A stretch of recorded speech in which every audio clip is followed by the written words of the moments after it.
Hey everybody, last weekend I went out to the coast to paint a small landscape in my nature journal.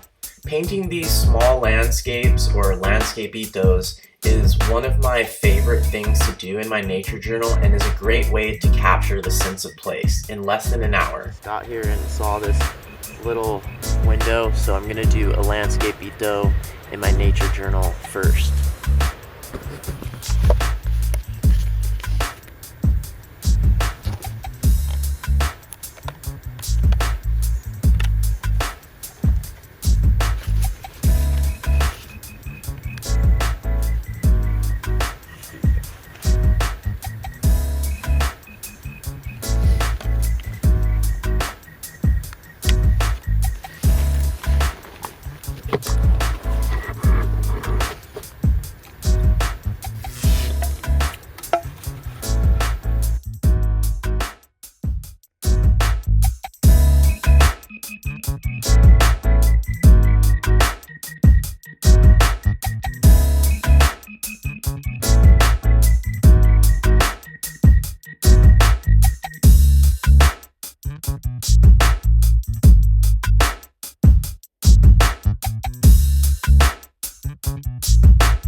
So I just wanted to troubleshoot this painting.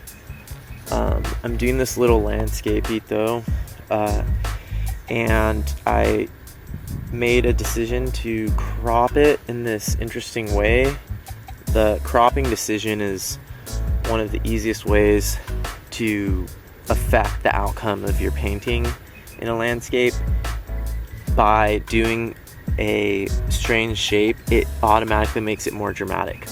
Okay, so that being said, I just want to troubleshoot a little bit a problem that I'm having here. First of all, it's overcast, so I started with the underdrawing of showing a lot of darker values in the sky.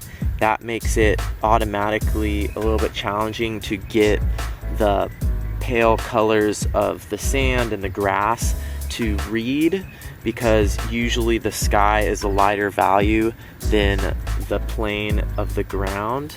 And then there's also these trees that are the darkest values in the entire landscape, and they're also very far away. So having dark values far away or with details tends to make that far away plane appear closer. So in general, the general rule that you want to follow, and this is the most important priority in a landscape after composition, is depth.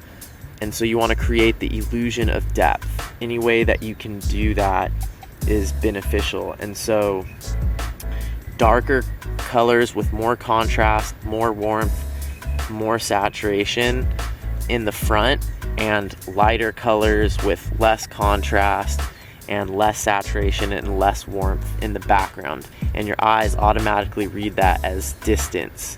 And so I'm gonna go through and try to continue to add more darks and saturation and detail and warmth in the foreground, and hopefully not add any more in the background.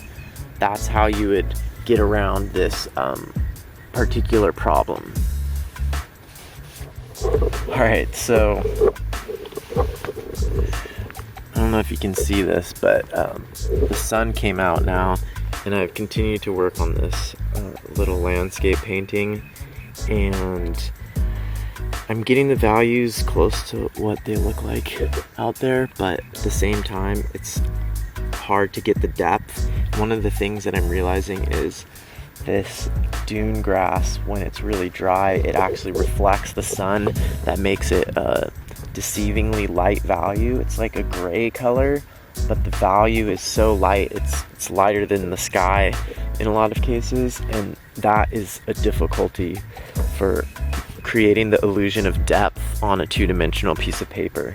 And then right now the sun just came out, so that's always a struggle for matching values when the sun is bouncing off the paper. I've been experimenting a little bit with sunglasses, and even though they distort the colors a lot, I have found that for getting values correct, wearing sunglasses while doing a landscape painting can actually be kind of useful.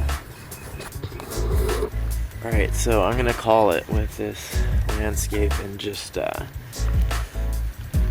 end it there. So at a certain point you have to stop a watercolor painting or any painting, and I think it was Baudelaire that said a finished piece is not necessarily a work done, and a work done is not necessarily a finished piece. So either way, I am done with this. And there's something else about, someone said a painting is never finished, only abandoned.